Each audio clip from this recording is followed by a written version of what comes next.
with your own body as you choose. And so sort of by focusing on marijuana as a symbol, we hope to sort of broaden the platform but still keep it centered around marijuana. And I think we were successful in doing that.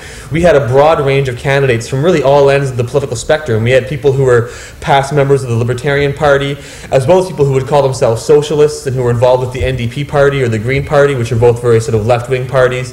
And so we tried to go sort of beyond the left and right-wing dichotomy to this new idea that it's about your own right and your own freedom to do with as you choose, and not so much, you know, what kind of government what you would like. And we did pretty well with that. And I think municipally we'll probably keep it down to a more narrow focus, because the municipal government doesn't have a lot of power to change the world and to institute a lot of these things. So we want to keep our municipal focus on ending the drug war, and especially in Vancouver, which has a horrible rate of HIV transfer, hepatitis, and of drug overdoses from the use of heroin, and heroin combined with alcohol. And we have something called the downtown east side in Vancouver, which is a horribly poor area. It's Canada's poorest postal code. And the police and the government allow things to go on in that area that they don't allow anywhere else. And so you get people shooting up openly, and you get people doing things openly which wouldn't be if someone were to do that in the suburbs, they'd be arrested or sent to the downtown east side. But the problem with having this pocket of sort of tolerance in a sea of intolerance is that everyone comes there, and as a result they're sharing needles, and it produces all the disease and all the problems into one small area. And so we'd like to see, I mean, for the BC or for Vancouver Marijuana Party, we advocate that those who are addicted to or who need heroin and cocaine have these things delivered to them for free or for cost to their own homes, where they don't have to buy it on the street, where they can have a clean, measured dose at any one time. People aren't dying. It would cost us way less in terms of dollars. It would help these addicts get their lives back together and not become victims and have to prostitute themselves and have to spread disease and commit crimes to get their money to pay for their drugs. And studies in Switzerland and other parts of the world show that when you help addicts or heroin and cocaine users get what they need at a cheap or at the rate cost, which is very little compared to the prohibition tax they pay, they get their lives together. They start getting jobs. They stop being prostitutes.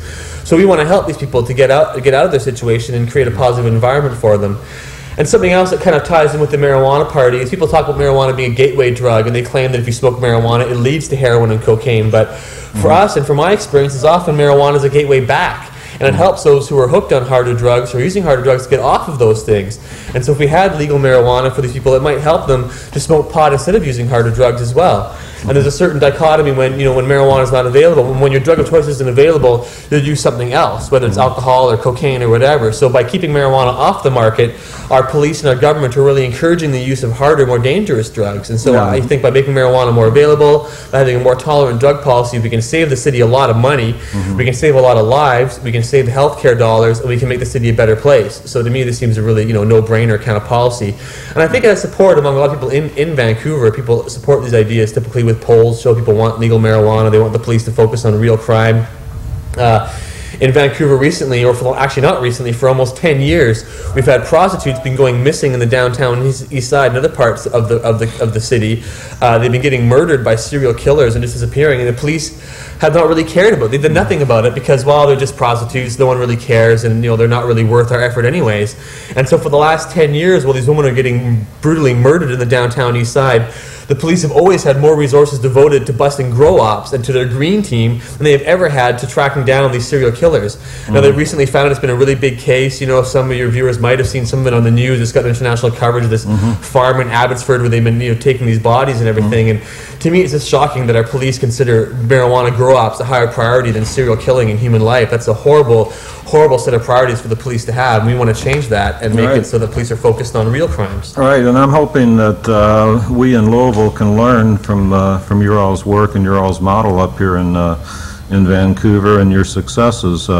Dana, let me just change the subject for a little bit here. I'd like to know just a little bit about you personally. Are you from you're from Canada, are you? I was born in Vancouver, one of the few people here who can say that. And pretty much everyone I work with in the BC Marijuana Party and Cannabis Culture magazine comes from somewhere else in the country. Although I can't say I blame them. I'd want to come here as well if I was in Toronto or Ontario or anywhere else. So especially for a marijuana smoker with marijuana culture. And also because there's a lot of us here, we can really work together and use the tolerance that we have and that we can enjoy in Vancouver to spread that. People say, well, things are pretty good there. Why do you bother? I mean, you can get away with growing pot and smoking pot. It's like, well, yeah, but we have to use that freedom to help our brothers and sisters around the world and to make sure it never gets worse here as well. So we've really built a pretty strong team here, I think. And when did you get involved with Cannabis Culture magazine? Well, I've been doing the magazine since it began about 7.5 years ago. For the first 3 years, we were called Cannabis Canada. We focused very strongly on Canadian news. In the first 3 years, about when did it? I didn't even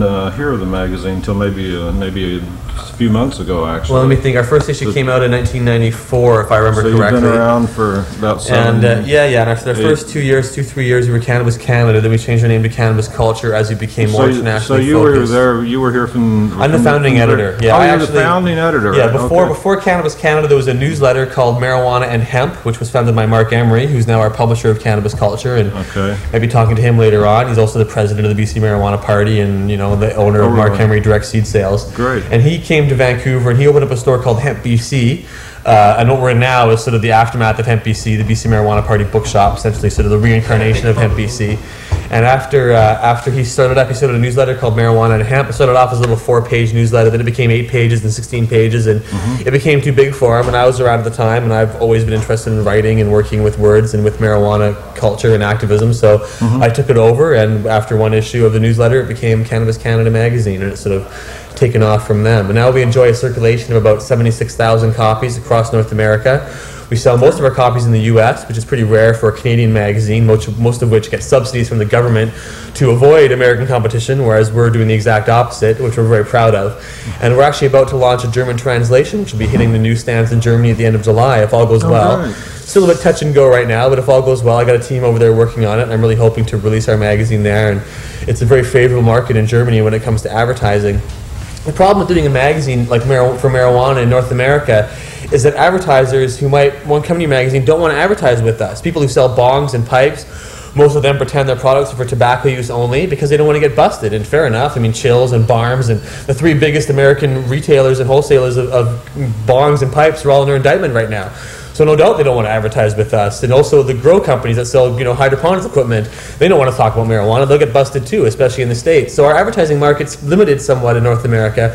But in Germany and Europe, they don't care. Bong makers and pipe companies will be happy to advertise in a marijuana magazine. Hydroponic shops will say, grow marijuana with our equipment. It's much more open there. So the advertising market is stronger, which I think will allow our magazine to do well there, as well as it's doing in the North American market. In the issues of Cannabis Culture that I have seen, there have been some very interesting articles. And I'm just curious, as an editor of the magazine over a number of years, are there any special stories or people that have contributed to the magazine that were of well, yeah, I mean, special interest? We've actually just started releasing best ofs as well, so we're starting to sort of recycle some of our old material for our newer readers, and that's pretty good. We just released our best of all our grow equipment, and a lot of that was, or best of all our grow articles, and a lot of that was written by a guy named DJ Short, who's the breeder of the blueberry strain, which is a very well-known strain. It's beloved by many people, and he's the guy who created that, or who bred that, as well as a few other strains as well. So he's a really good writer, and I've really enjoyed having his grow material over the years, because a lot of grow stuff can get really dry, and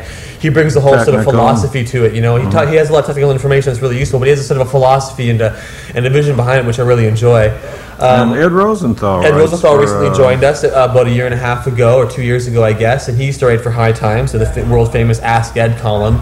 Ed Rosenthal may be the most famous grow columnist, or the most famous marijuana person in the world in some ways. Almost everyone knows Ask Ed. Yeah, I met him myself. And he had a bit of falling out with High Times, and their losses are gains, so he's been writing for our magazine now, and his column's very popular, and we enjoy it. And Ed's had a few adventures recently with the police himself. You might have heard about that. I won't get into that, but he's had some problems down there, but he's come through like a trooper, and he's still, not backing down, and he's still writing away and doing his stuff and not stopping at all, which is good, and I admire him for that. Another one of our writers is a fellow named Pete Brady. He's been writing for us since about 4.5 years now, something like that. And he's done some pretty interesting stuff. His first story that he wrote for me, I'd never heard from him, and he sent me a story promo, and he had gone up in the air with the camp project in California, the California copter cops that fly around and bust grow ops. And he told them, I'm writing for Vanity Fair or something, and just kind of told them a story and got into the plane and interviewed all these guys and got them to tell all these stories about why they hated marijuana and what they were wanting to do, and without having to really change anything, he portrayed them as the bunch of Yahoo idiots that they really are, and saying things like, take that, dope grower, earn an honest living like the rest of us, and saying how they smoked pot in high school and it made them really dumb, and so they vowed to stop anyone else from doing this. But it was an interesting kind of piece, and Pete's really good for that, for getting in there and talking to politicians. He talked to Jeb Bush in Florida, George Bush's brother, and he's talked to a lot of high-profile people that normally marijuana journalists don't get into, and he's pretty brave for doing that, although it makes him nervous sometimes too, and he